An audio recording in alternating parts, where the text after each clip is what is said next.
So you want to make some hard bass house shit like Knock 2, ISOxo, or any of these dudes? Get your pen and paper, pay attention. I'm going to show you how. This is your boy NoBueno, and let's get into it. This is a song we're going to be making today.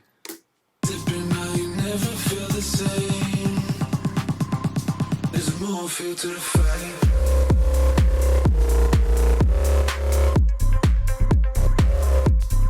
More feel to the fight.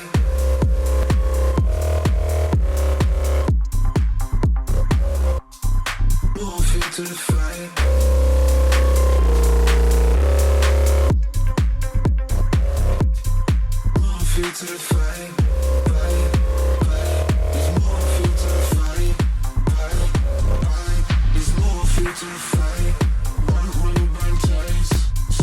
Alright, so the things we're going to be covering in this video you can use for EDM trap, regular trap, hip-hop, vocal production, house music, dubstep. These are going to be techniques and mixing things and recording techniques that you can basically apply across all genres. Even if bass house or this particular type of bass house isn't what you're doing, you should learn something from this video that you hopefully can apply. Everything from like mixing the basses, monitoring your bass frequencies, sidechain compression, how to record the vocals, how to get them standing out, how to get them to cut through the mix, and everything I did to get this song to where it is right now. First, we're going to direct our attention to the MPC, where I made the sample bed and all the instruments for the song.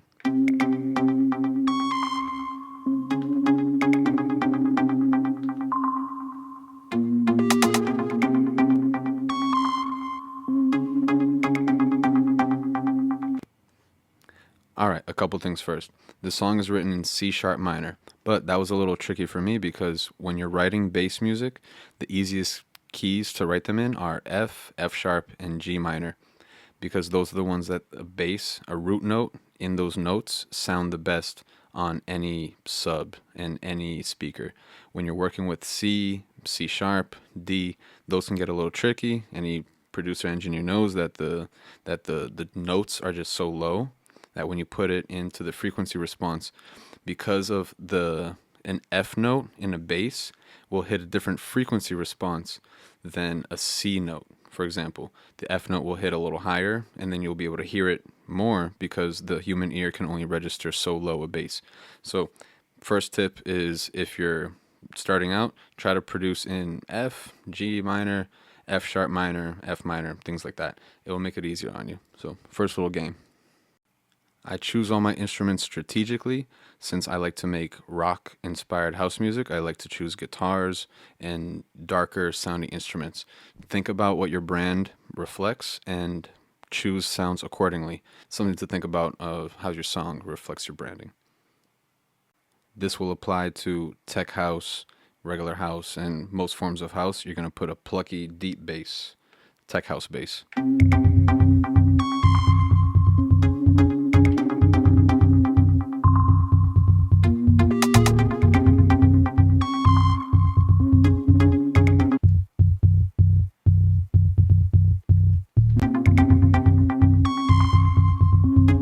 Bring in the drums. First put a shaker.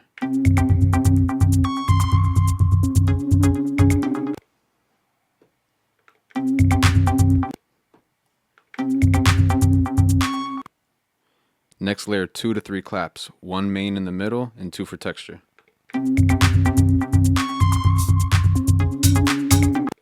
If you heard that little syncopated hat in the middle, put a hat somewhere off the grid in the middle where it gives it a little bit of swing.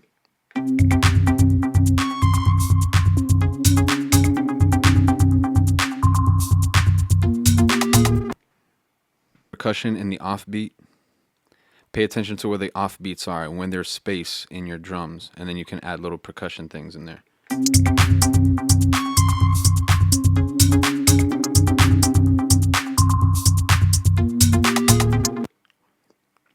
Add 2 kicks in the root note of your song. If your song is in F, make sure you're choosing a kick in F. Sometimes people debate this. Kicks are just transients and drums are just transients, but if you think about it, how our favorite bands recorded music, they always tune their drums, and I just like to act accordingly as such.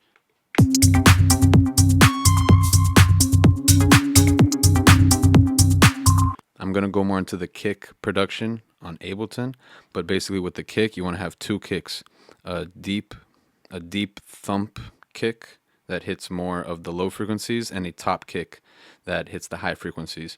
And bonus tip, if you have a long sustained bass, a lot of times a shorter kick is better for a long sustained bass, because if you have a long kick that's this big and your bass is also long, the bass frequencies can clash a little bit. So shorter kick for a long bass, short basses, you can have a regular kick.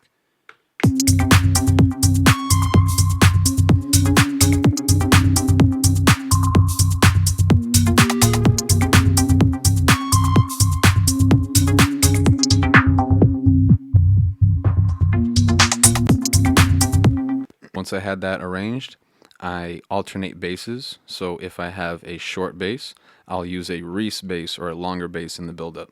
So that sounds like this.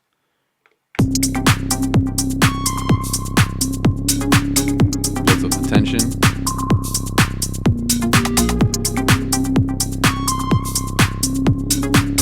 You can drop out the drums here.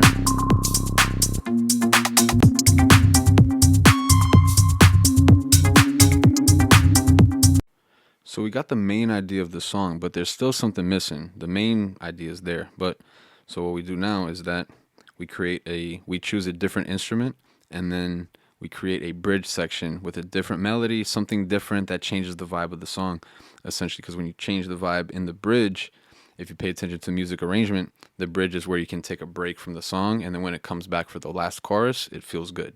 So my bridge sounds like this.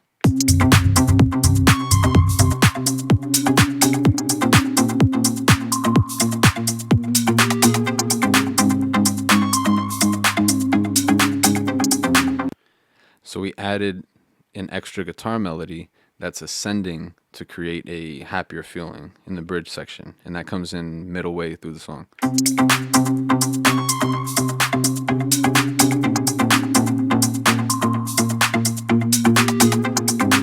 My lights are turned off.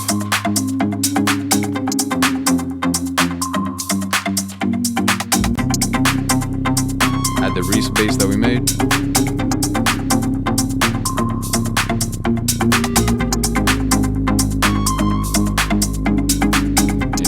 Bass builds it up, bring back the kick.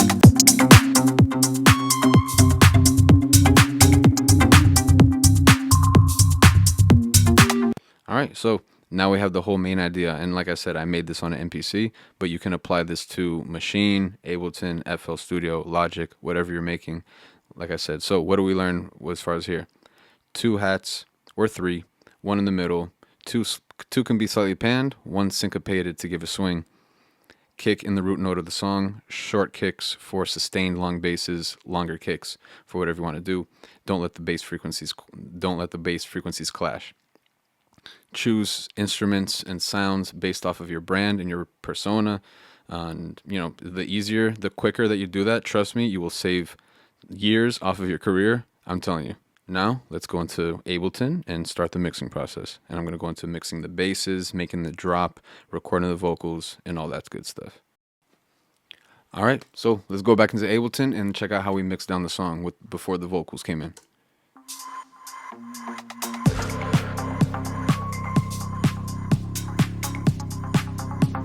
So you hear that Reese bass that we made. I add a little bit of effects in it.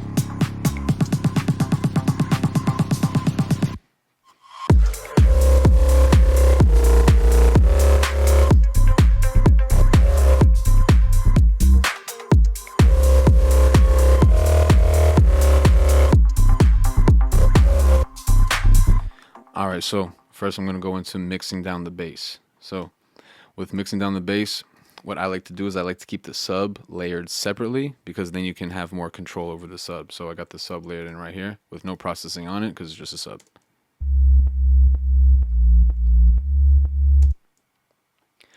I didn't start with the sub, I layered that on after. What I started was that main bass synth that you heard.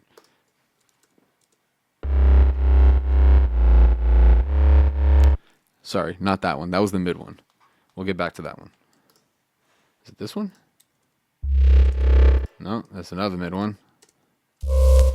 That one. All right, so I started with that one. EQ'd it, as you can see on the screen I got right here. I EQ'd it like a pair of boobs. And basically, pair of cross-eyed ass boobs. Look at that. All right, never mind. My bad, y'all. But so I EQ'd it, basically putting a notch filter in the middle and cutting out all the harsh highs past 10K or so, and then all of the lows where the sub bass is occupying. So those two on top of each other already sound good. But then still there's a little bit room there, so I added a mid bass, 2 mid basses in the middle right there. So then we get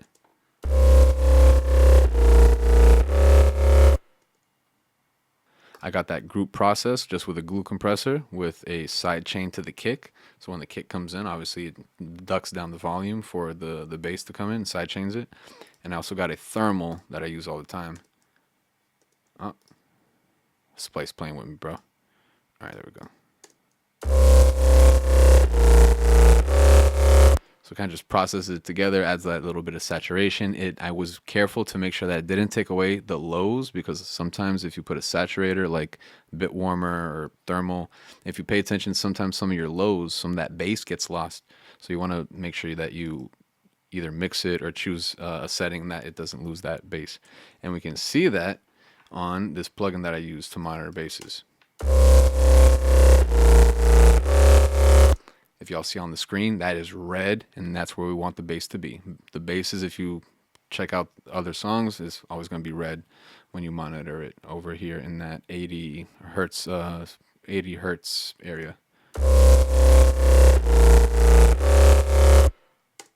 All right, there we go. So now we got that. Let's hear that just with the drums.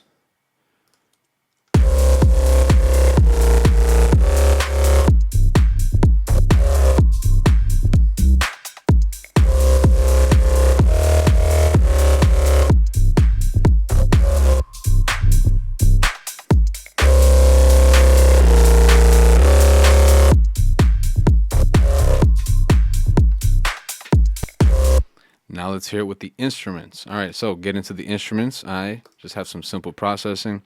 I put an RC20 on there, give it more of that vintage feel. As you can tell with the Akai and RC20, I like things that have like a vintage sound color to it. EQ8, just make sure there's nothing on the low end. Glue compressor, and I got a track spacer over here. So glue compressor and a track spacer, which is probably pretty redundant. But anyway, just to duck down the frequencies when my vocal comes in. But we'll get to the vocal later.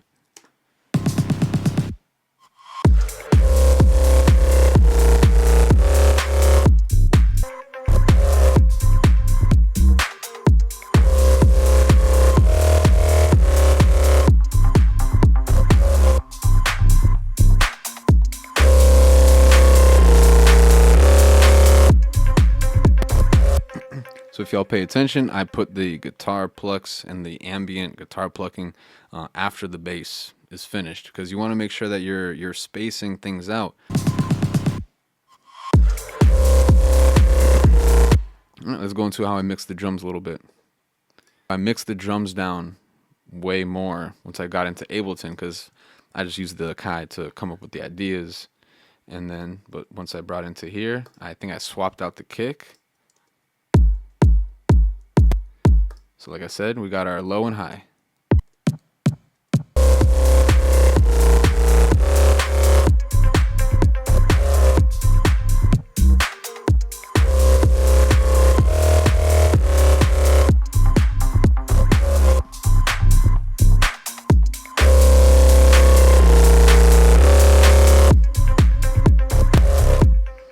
All right, so we got our low kick and our top kick tuned to the root note of the song. I made sure I chose a slightly shorter one just so I can let that bass breathe.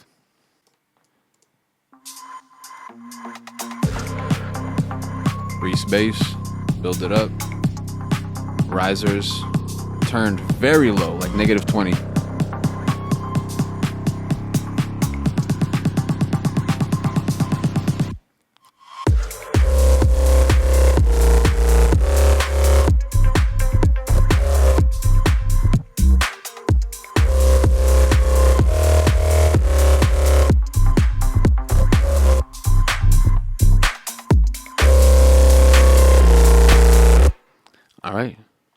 So then at this point, when I made the song, I was thinking, okay, I need a vocal, and I was thinking things like fire, and ended up coming up with more fuel to the fire, right? And that just stuck out of my head. So more fuel to the fire. Try to think of try to think of a concept around the lyric that you're thinking about, right?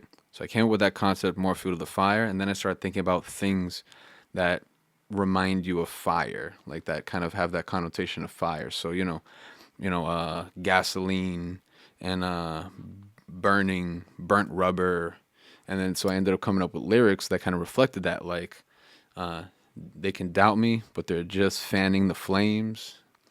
They pour gasoline, don't play no games. It's just more fuel to the fire, so it kind of creates that imagery, and just when you're writing lyrics, you want to have that imagery. Let's hear how it sounds like with the vocals.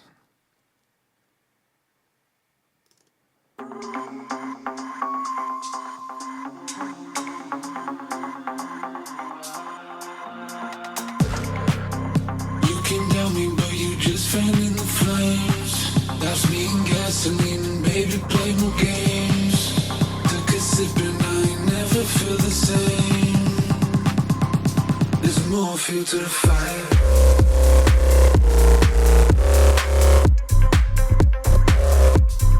More fuel to the fire.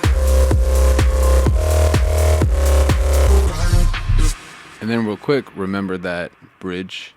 If y'all remember that bridge section that we made earlier, here's that comes up in 2 minutes into the song. So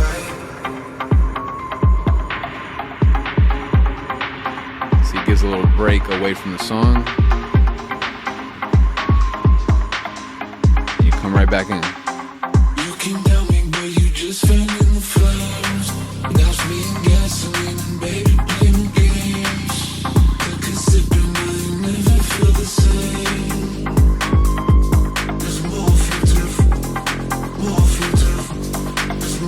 To the fire.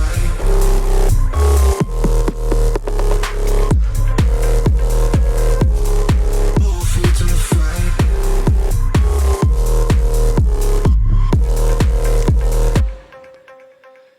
And man, as far as making the drop and making the song, y'all can see all my channels and everything. Bass pluck, I just got a OTT, very minimal processing on it. A kickstart, just a side chain into the kick since it's just 4 on the floor, and just really minimal stuff, man. The point of this video is basically to show y'all that if I can do it, anybody can do it, because 5 years ago I was crying on a sidewalk literally because an audio engineer told me that my songs sounded like and now they sound better. It took me a couple years to accomplish that, and it was very hard to hear that, but it was the truth, and I had to take that to heart and learn from it. So if I can learn from it, y'all can too. And I hope the point of this video is to minimize some of the time that y'all spending, all my upcoming DJs, all my upcoming producers, to minimize the time that you guys are spending creating a song like this for the first time. So watch this video again, take notes, and I'm a teacher, but I'm also a student. So if there's anything that you'd like to add, that you'd like to suggest as far as the mixing or anything goes, any of the guys that know something that I don't, go ahead, let me know. Drop it in the comments, all right? Like this video, give me a thumbs up, subscribe. A lot more to come. I didn't go into the vocal production because the video seems like it's getting a little long, and I'm thinking I'm going to make a whole separate video just covering the vocal production of this song, so I can teach you guys everything of what I did as far as like recording the vocals, writing them, writing the lyrics, mixing down, making sure everything sounded cohesive, and just getting everything to where it is now from scratch, and show you guys the whole process and the whole breakdown of the vocals. So I'm thinking that deserves a whole separate video, so this video doesn't end up like 30 minutes long. We'll be uploading the project file for this if you guys want to check it out. I hope this video helps you. NoBueno out. Peace.